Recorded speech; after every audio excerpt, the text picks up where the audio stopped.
नमस्कार। आज हम पेवलोव क्लासिकल थ्योरी ऑफ कंडीशनिंग के बारे में पढ़ेंगे। अब जो कंडीशनिंग होती है वो क्या होती है। अब कंडीशनिंग में किसी भी वस्तु अथवा परिस्थिति को स्टिमुलस मतलब उद्दीपन के रूप में काम में लाया जाता है और इस स्टिमुलस के कारण, इस उद्दीपन के कारण जो लर्नर है, जो अधिगम करता है, अनुक्रिया प्रकट करता है। और उद्दीपन तथा अनुक्रिया के बीच मतलब स्टिमुलस और रिस्पॉन्स के बीच संबंध ही कंडीशनिंग है। अब हम पहले बात करते हैं अनकंडीशनड रिस्पॉन्स। अनकंडीशनड रिस्पॉन्स को हम नेचुरल रिस्पॉन्स भी कहते हैं, because it is an unlearned response that occurs naturally in reaction to the unconditioned stimulus. अब ये क्या होता है कि एक ऐसा रिस्पॉन्स होता है जो हमें सिखाया नहीं जाता, ये प्राकृतिक रूप से घटित होता है। किसके रिएक्शन में? अनकंडीशनड स्टिमुलस के रिएक्शन में। अब ये अनकंडीशनड स्टिमुलस क्या होता है? हमने अनकंडीशनड रिस्पॉन्स तो पता लग गया, लेकिन अनकंडीशनड स्टिमुलस क्या होता है? अब अनकंडीशनड स्टिमुलस को हम ये कह सकते हैं कि unconditioned stimulus is one that unconditionally, naturally and automatically triggers a response. In other words, the response takes place without any prior learning.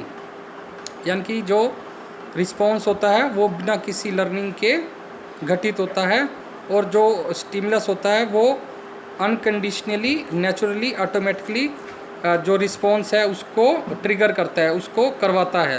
अब मैं आपको एग्जांपल्स दूंगा तो आपको क्लियर हो जाएगा कि अनकंडीशनड रिस्पॉन्स और अनकंडीशनड स्टिमुलस क्या होता है। अब जब हम cutting up an onion makes you eyes water, अब जब आप प्याज काटते हैं तो क्या होता है कि आपकी आँखों में पानी आ जाता है। अब जो ये प्याज है, अनियन है, ये क्या है? अनकंडीशनड स्टिमुलस है, और जो वाटर, जो आपकी आंखों में पानी आ रहा है, ये अनकंडीशनड रिस्पॉन्स है।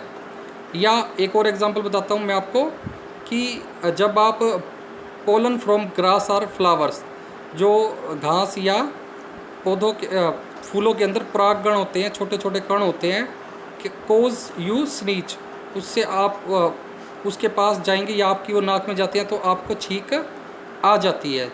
अब जो ये पोलन है, जो परागकण है, ये क्या है? अनकंडीशनड स्टिमुलस, मतलब नेचुरल स्टिमुलस भी आप इसको कह सकते हैं, क्योंकि जो इसके रिस्पॉन्स है वो नेचुरली स्नीजिंग है, नेचुरली रिस्पॉन्स है।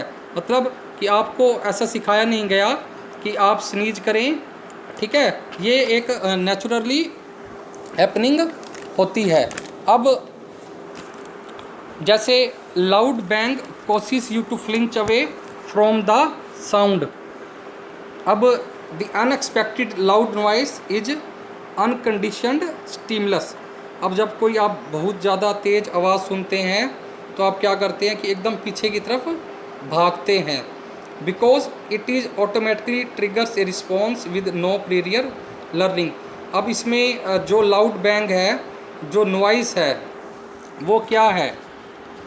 अनकंडीशनड स्टिमुलस है, ठीक है? अनकंडीशनड स्टिमुलस है, और जो आप रिस्पॉन्स दिया, आपने फ्लिंच अवे किया, पीछे गए, ये क्या है? Unconditioned response. और जो लाउड बैंग थी वो अनकंडीशनड स्टिमुलस था, ठीक है? अब आपको शायद ये समझ आ गया हो कि अनकंडीशनड और अनकंडीशनड स्टिमुलस और अनकंडीशनड रिस्पॉन्स क्या होता है। कि वो एक मतलब ऐसी रिस्पॉन्स और ऐसा स्टिमुलस होता है कि वो नेचुरली होता है, आपको सिखाया नहीं जाता, ठीक है? अब होता है एक न्यूट्रल स्टिमुलस। अब न्यूट्रल स्टिमुलस क्या होता है? It is a stimulus which initially produce no specific response other than focusing attention. मतलब ये एक ऐसा स्टिमुलस होता है कि इसका शुरू मतलब कोई भी रिस्पॉन्स प्रकट नहीं करता, अदर देन फोकसिंग अटेंशन, मतलब कि उस तरफ देखने के अलावा आप उसको कोई भी रिस्पॉन्स नहीं देते। ये आगे स्लाइड्स में क्लियर हो जाएगा आपको, ठीक है। अब कंडीशनड रिस्पॉन्स, ठीक है। अब या कंडीशन स्टिमुलस करते हैं। पहले कंडीशन स्टिमुलस क्या होता है।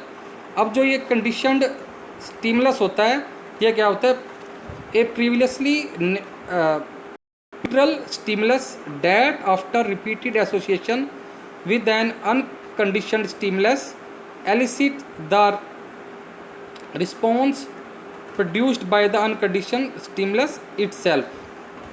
अब इसका मीनिंग क्या है, अनकंडीशनड स्टिमुलस का मीनिंग क्या है कि ये एक, मतलब पहले क्या होता है, ये एक न्यूट्रल स्टिमुलस होता है। कौन सा, न्यूट्रल स्टिमुलस होता है। लेकिन जब इसको अनकंडीशनड स्टिमुलस के साथ जोड़ा जाता है, जब इसको अनकंडीशनड स्टिमुलस के साथ जोड़ा जाता है तो ये कंडीशनड स्टिमुलस बन जाता है और उसके कारण जो लर्नर है वो रिस्पॉन्स को देता है। ये आगे आपको स्लाइड में क्लियर हो जाएगा। फिर आगे क्या है, कंडीशनड रिस्पॉन्स। अब कंडीशनड रिस्पॉन्स क्या होता है, an automatic response establish by training to an ordinary neutral stimulus, ठीक है, कि जो न्यूट्रल स्टिमुलस था पहले वो अब कंडीशन स्टिमुलस बन गया है, ठीक है, क्योंकि उसके कारण जो अधिगम करता है वो रिस्पॉन्स दे रहा है और जो वो न्यूट्रल रिस्पॉन्स के कारण जो रिस्पॉन्स दे रहा है वो कंडीशनड रिस्पॉन्स कहा जाता है। सपोज करें कि you are out riding your bike one day and are attacked by a dog. Now the place where you were attacked has become a conditioned stimulus and you experience fear every time you pass that spot। अब ये conditioned stimulus के बारे में बता रहा हूँ कि conditional stimulus क्या होता है कि आप कहीं बाइक पे जा रहे हैं तो आपको किसी जगह डॉग ने, कुत्ते ने अटैक कर दिया और जो वो जगह है वो आपके लिए क्या बन गई, कंडीशनड स्टिमुलस, क्योंकि आप जब भी वहाँ जाएंगे तो आपको फियर का अनुभव होगा, ठीक है। या आप सपोज करें कि smell of food is an unconditioned stimulus, कि जो खाने की सुगंध होती है वो अनकंडीशनड स्टिमुलस होती है और उसके कारण जो अनकंडीशनड रिस्पॉन्स होता है, मतलब फीलिंग ऑफ हंगर आती है वो, ठीक है, अनकंडीशनड रिस्पॉन्स होती है। अब सपोज करें when you smelled your favourite food, जब आप अपना मनपसंदा खाना स्मेल करते हैं, you also here the sound of A whistle, और आप विसल किसकी, चींटी की आवाज़ भी सुनते हैं। While the whistle is unrelated to the smell of the food, जो विसल की साउंड है वो जो फूड की स्मेल है उसके साथ उसका कोई भी रिलेशन नहीं है, ठीक है। If the sound of the whistle was paired multiply times with the smell, अब जो ये विसल की साउंड है ये जो सुगंध है उसके साथ कई बार रिपीट की जाती है तो जो साउंड एलोन है, विसल की साउंड है, वो eventually trigger the conditioned response, कि मतलब उससे भी क्या होगा कि जो फीलिंग ऑफ हंगर है आपकी वो एराइज होगी। मतलब जो हो सकते हैं in this case the sound of whistle is conditioned stimulus, मतलब जो विसल ऑफ साउंड है वो क्या बन गई आपकी, कंडीशनड स्टिमुलस। और अगर हम इसको न्यूट्रल कंडीशन के रूप में जानना चाहते हैं, अगर आप सिर्फ सीटी बजा रहे हैं, ठीक है, तो उसका दूसरे व्यक्ति के ऊपर कोई भी फ़र्क नहीं पड़ेगा, वो सिर्फ आप फोकस करेगा लेकिन उसके अंदर कोई भी ऐसी भावना उत्पन्न नहीं होगी। लेकिन जब वो स्मेल अपने फेवरेट फूड की स्मेल ले रहा है, ठीक है, तो उसकी जो फीलिंग ऑफ हंगर है वो एराइज होगी और जब फीलिंग ऑफ हंगर को विसल ऑफ साउंड के साथ एसोसिएट किया जाएगा तो भी फीलिंग ऑफ हंगर एराइज होगी। और जब बार बार विसल ऑफ साउंड को कि स्मेल के साथ, स्मेल ऑफ फूड के साथ ऐसो बार बार रिपीट किया जाएगा तो कुछ समय के बाद सिर्फ विसल की साउंड से ही फीलिंग ऑफ हंगर अराइज होगी। इसी मतलब कंडीशनड स्टिमुलस होगी, जो विसल साउंड ऑफ विसल है वो कंडीशनड स्टिमुलस हो गई। या अब इस सिद्धांत को इस प्रकार भी समझ सकते हैं कि जैसे अध्यापक के आने पर कक्षा में विद्यार्थी चुप हो जाते हैं, मतलब अध्यापक का आना क्या हुआ, अनकंडीशनड स्टिमुलस, और विद्यार्थी चुप हो जाते हैं, ये क्या हुआ, अनकंडीशनड रिस्पॉन्स। ठीक है। लेकिन यदि अध्यापक कक्षा में नहीं हो और मॉनिटर कक्षा में यह बोले कि सर आ रहे हैं, कि अध्यापक आ रहा है, तो जो विद्यार्थी हैं वो चुप हो जाते हैं। तो विद्यार्थी जो चुप हो जाते हैं वो क्या हो गया, कंडीशनड रिस्पॉन्स। अब हम जो एक्सपेरिमेंट बाय पेवलोव है उसके बारे में पढ़ेंगे कि पेवलोव ने कुत्ते पर प्रयोग किया था। उसने एक कुत्ता लिया और उसे भूखा रखकर प्रयोग करने वाली मेज के साथ बांध दिया, और ऐसा प्रबंध भी किया गया जिससे उसकी जो लार ग्रंथियां हैं, लार ग्रंथियों से निकली लार को इकट्ठा करके मापा जा सके, और जो कुत्ता है उसको स्वचालित यंत्र से भोजन देने की व्यवस्था भी की गई। और पेवलोव ने कुत्ते को भोजन देने के साथ घंटी बजाई और भोजन को देखकर कुत्ते के मुंह में पानी भर आया, अर्थात लार टपकने लगी, और इस लार को नली में इकट्ठा करके मापा गया, और इस प्रयोग में कई बार एकत्रित की गई लार को भी मापा जाता रहा। अब जब प्रयोग की अंतिम कड़ी थी उसमें पेवलोव ने घंटी बजाई और भोजन प्रस्तुत नहीं किया, और इस पर भी कुत्ते के मुंह से लार टपकी। इस लार को इकट्ठा करके मापा गया।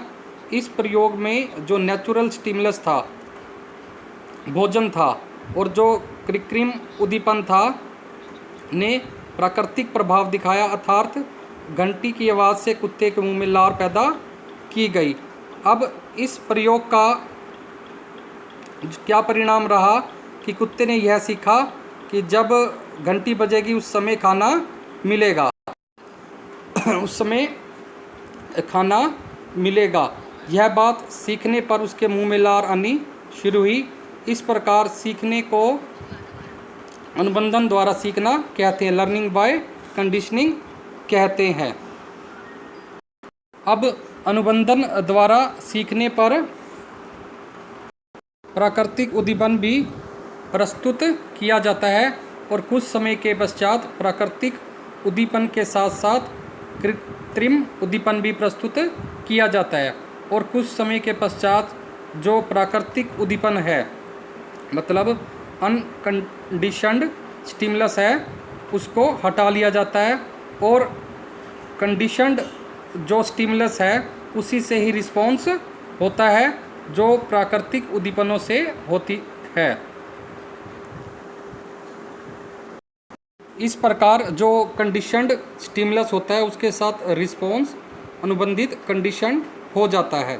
अब देखें इस स्लाइड में देखें कि आप बिफोर कंडीशनिंग जो फूड है वो क्या है, अनकंडीशनड स्टिमुलस है, और जो सैलिवेशंस है अनकंडीशनड रिस्पॉन्स है। ठीक है। और जो बेल है न्यूट्रल स्टिमुलस है, no salivation no conditioned response. ठीक है। और bell plus food during condition इसको यूज़ किया जाता है, और जो अनकंडीशनड रिस्पॉन्स देता है। अब देखें जो न्यूट्रल स्टिमुलस था वो कंडीशनिंग के बाद कंडीशनड स्टिमुलस बन जाता है जब फूड के साथ इसको रिपीट किया जाता है। ठीक है। तो ये कंडीशनड रिस्पॉन्स करता है। अब अगली स्लाइड में भी इसी प्रकार देखें आप, for conditioning unconditioned stimulus unconditioned response. ठीक है। ये नेचुरली है मतलब, ठीक है, लेकिन न्यूट्रल स्टिमुलस, ठीक है, कि अपनी माँ को देखता है तो कोई भी रिस्पॉन्स नहीं देता, लेकिन जब इसकी माँ मिल्क और न्यूट्रल रिस्पॉन्स मतलब आते हैं तो वो अनकंडीशनड रिस्पॉन्स देता है। ठीक है। तो बार बार इस प्रक्रिया को दोहराया जाता है, मतलब जो अनकंडीशन स्टिमुलस है प्लस न्यूट्रल स्टिमुलस है, मतलब जो इसकी माँ है वो इसको बार बार दूध देती है, तो ये बच्चा हैप्पी फील करता है। ठीक है।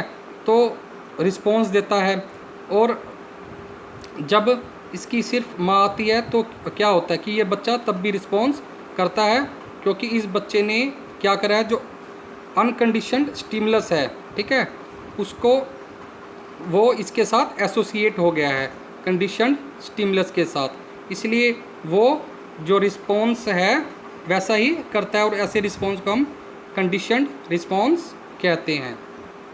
ठीक है, अब दूसरा जो इसका प्रयोग था, वाटसन का प्रयोग, इसने क्या किया था, वाटसन ने अपने 11 वर्षीय पुत्र के साथ यह किया था, और वाटसन ने उसे एक खरगोश ला कर दिया, और जो उसके पुत्र था अल्बर्ट, उसका नाम था, तो उसने उससे बहुत प्यार करना शुरू कर दिया, और वह कभी उसके साथ खेलता तो कभी उसके ऊपर हाथ फेरता। इसके पश्चात वाटसन ने खरगोश के साथ अल्बर्ट के प्यार के दौरान एक जोरदार ध्वनि उत्पन्न की। अब इस डरावनी ध्वनि को अल्बर्ट के खरगोश के प्यार के दौरान दोहराया गया। वह आवाज़ उसी समय की जाती जब बालक खरगोश के साथ खेलता था। इसके पश्चात ध्वनि उत्पन्न करनी बंद कर देगी, लेकिन बालक केवल खरगोश को देखकर ही डरने लगा। इस प्रकार जो भय की अनुक्रिया थी, मतलब भय की अनुक्रिया खरगोश क्या था, कृत्रिम उद्दीपन था, उसके साथ अनुबंधित हो गई। मतलब जो खरगोश था वो क्या था, कंडीशनड स्टिमुलस था, लेकिन उसके साथ भी क्या हुआ, कंडीशनड रिस्पॉन्डिंग भी, क्योंकि वो ध्वनि के साथ क्या कर रहा था, डर महसूस कर रहा था, लेकिन वो खरगोश को देखकर भी डर महसूस करने लगा। इन प्रयोगों से यह परिणाम निकाला गया कि सीखने की क्रियाओं को प्रोसेस ऑफ कंडीशनिंग के माध्यम से अच्छी तरह जाना जा सकता है। अब जो ये क्लासिकल कंडीशनिंग थ्योरी है, requires certain conditions based on which learning processes are effective, मतलब कुछ ऐसी परिस्थितियाँ भी होनी चाहिए तभी ये जो क्लासिकल कंडीशनिंग है ये संभव हो सकती है। ठीक है, जैसे मोटिवेशन है। अब मोटिवेशन के the more intense the inspiration the faster the creature will contract, मतलब प्रेरणा जितनी अधिक तीव्र होगी प्राणी उतनी ही शीघ्रता से अनुबंधन करेगा। अब जैसे पावलोव ने प्रयोग में जो कुत्ता था वो भूखा था, इसी प्रकार उसमें भोजन के साथ साथ घंटी की आवाज़ से ही लार टपकने की क्रिया होती थी, जो बाद में घंटी की आवाज़ से होने लगी। अगर वो कुत्ता भूखा ना होता तो घंटी व भोजन का प्रभाव उस पर ना पड़ता। अतः जो अधिगम है उसके लिए प्रभावी प्रेरक या प्रेरणा होना आवश्यक है। दूसरा है अप्रॉक्सिमिटी ऑफ टाइम, समय की सन्निकटता। जो नेचुरल रिस्पॉन्स है, ठीक है, is given by the natural stimulus immediately after the unnatural stimulus. It the time interval between the two stimuli increases, then there will be no response and learning will be not be possible in that form। मतलब कहने का कि यदि दोनों जो stimulus हैं, मतलब कौन से कंडीशनड स्टिमुलस और अनकंडीशनड स्टिमुलस हैं जो, ठीक है, यदि दोनों उद्दीपकों में समय का अंतराल अधिक हो जाएगा, ठीक है, तो अनुक्रिया नहीं होगी और इस प्रकार अधिगम भी उस रूप में ना हो सकेगा। मतलब जैसे घंटी और भोजन साथ साथ दिया जाता है कि अगर उन दोनों के बीच में हम डिस्टेंस क्रिएट कर देते हैं, घंटी पहले बज जाती है और भोजन बहुत समय बाद देते हैं, या भोजन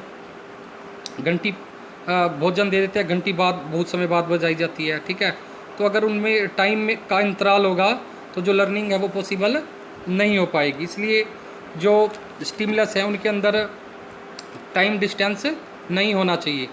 फिर अगला है रिपीटिशन, कि जो आप स्टिमुलस दे रहे हैं, ठीक है, कंडीशनड और अनकंडीशनड स्टिमुलस दे रहे हैं, ठीक है, मतलब दोनों जो स्टिमुलस हैं उनकी रिपीटिशन होनी चाहिए बार बार। मतलब जैसे मिल्क और जो ये लेडीज हैं ये दोनों बार बार आ रहे हैं, तो ये खुद ही बार बार इसको दे रही है ताकि जो कंडीशनिंग है, कंडीशनड स्टिमुलस है और कंडीशनड रिस्पॉन्स है वो हो सके। ठीक है, फिर है कंट्रोल्ड एनवायरनमेंट। अब कंट्रोल्ड एनवायरनमेंट में क्या है कि उसमें कोई भी और स्टिमुलस नहीं होने चाहिए, उसमें डिस्टरबेंस नहीं होनी चाहिए, ठीक है। इसलिए जो पावलोव है उसने भी जो अपनी लेबोरेटरी बनाई थी वो साउंड प्रूफ बनाई थी, ताकि बेल की आवाज़ के अलावा उसे और कुछ ना सुनाई दे। अगर उसे और भी बहुत ज़्यादा बीच बीच में आवाज़ें सुनाई देंगी तो वो कंडीशनिंग नहीं हो पाएगी। ठीक है। तो अब शिक्षा के व्यवहारिक क्षेत्र में कंडीशनिंग द्वारा सीखने का बहुत उपयोग है। कैसे? Remedy for mental and emotional instability. अब जो मानसिक रूप से अस्वस्थ जो बालक होते हैं उन बालकों का, और संवेदनात्मक रूप से जो अस्थिर बालक होते हैं, कंडीशनिंग की प्रक्रिया से किया जा सकता है। फिर डेवलपमेंट ऑफ एटीट्यूड्स, अभिवृत्ति या दृष्टिकोण का विकास। अब निबंधन कक्षा में बालक की अभिवृत्ति के विकास में सहायक सिद्ध होता है। जो अध्यापक होता है वो स्वयं आदर्श बनकर बच्चों के सम्मुख उदाहरण के रूप में पेश हो सकता है। अच्छे उदाहरणों और बालक की अनुक्रिया में अनुबंधन स्थापित होने पर स्वस्थ दृष्टिकोण का विकास होता है। फिर है हेल्पफुल इन लर्निंग लैंग्वेज, की कक्षा में अध्यापक भाषा सीखने के लिए अनुबंधन या अनुकूल विधि का प्रयोग कर सकता है। फिर theory of reward and punishment, कि दंड या पुरस्कार का सिद्धांत भी अनुबंधन पर ही आधारित है। बच्चों को मालूम होता है कि बुरे कामों से उन्हें दंड मिलेगा और अच्छे कार्यों से उन्हें पुरस्कृत किया जाएगा। यह बात उन्हें कक्षा में अभिप्रेरित करने में सहायक होती है। फिर है एलिमिनेशन ऑफ सुपरस्टिशंस, की कंडीशनिंग की क्रिया से अध्यापक बालकों के विभिन्न भ्रमों को दूर कर सकता है। जैसे बालक यदि यह समझता है कि बिल्ली के रास्ता काटने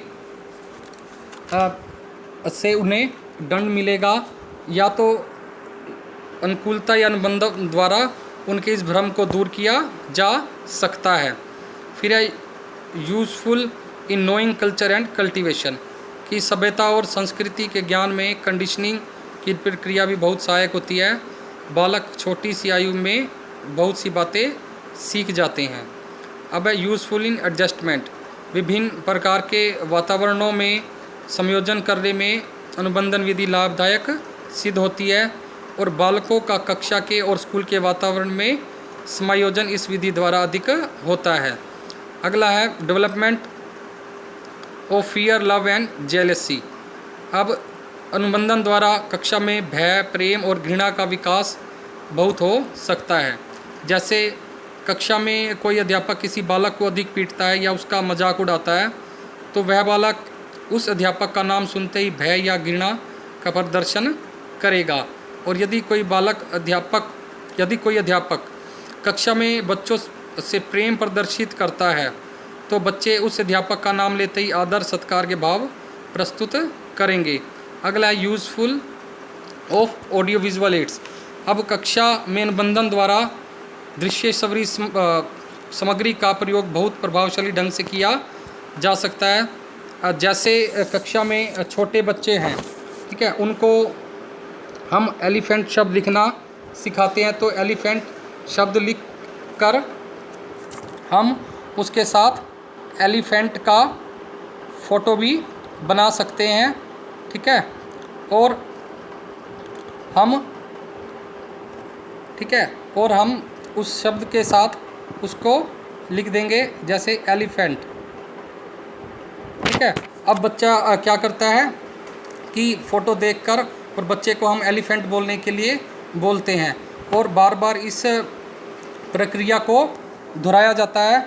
और जो बच्चा है, जब हम उस चित्र को हटा देते हैं तो बच्चा सिर्फ शब्द को देखकर ही एलिफेंट बोलना सीख जाता है। इस तरह से उसकी जो कंडीशनिंग है वो हो जाती है।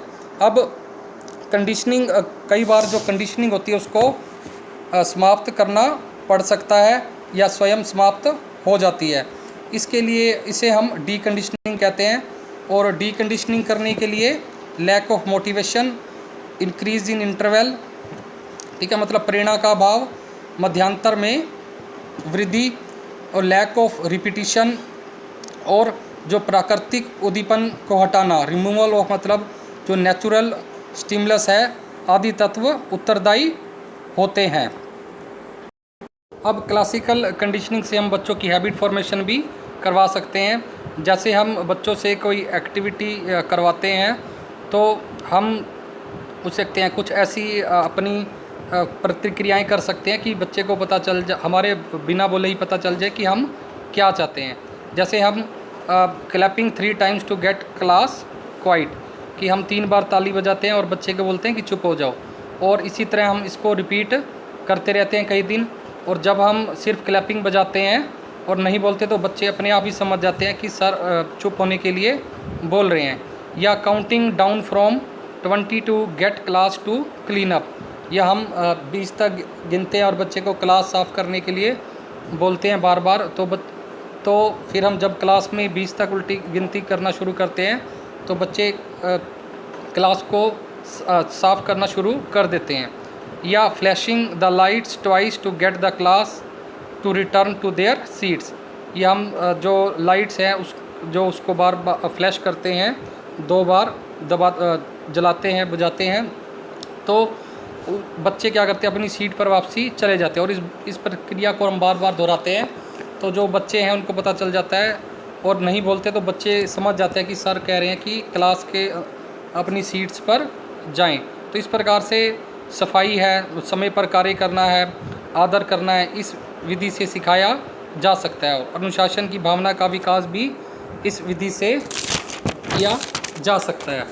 अब जो गिलफर्ड हैं, गिलफर्ड क्या कहते हैं, इस जो इंटरप्रेट क्या करते हैं इसको, when two stimuli are presented simultaneously, कि जब 2 जो उद्दीपन हैं उनको एक साथ प्रस्तुत किया जाता है, with the first being the new, और जिसमें क्या होता है कि with the first being the new, जिसमें एक नया होता है, and the latter the original, और जो मतलब पहले वाला होता है वो क्या होता है, ओरिजिनल होता है, मतलब प्राकृतिक होता है, नेचुरल होता है। लेकिन the first becomes effective over time, लेकिन जो न्यू वाला होता है, ठीक है, वो उसके साथ जब एसोसिएट किया जाता है तो वो जो न्यू वाला है वो नेचुरल के बिना ही इफ़ेक्टिव हो जाता है। दोबारा रिपीट करूँ, when 2 stimuli are presented simultaneously with the first being the new and the latter the original, the first becomes effective over them. ठीक है, मैं आशा करता हूँ कि आपको ये क्लासिकल कंडीशनिंग समझ में आई होगी। ठीक है, धन्यवाद।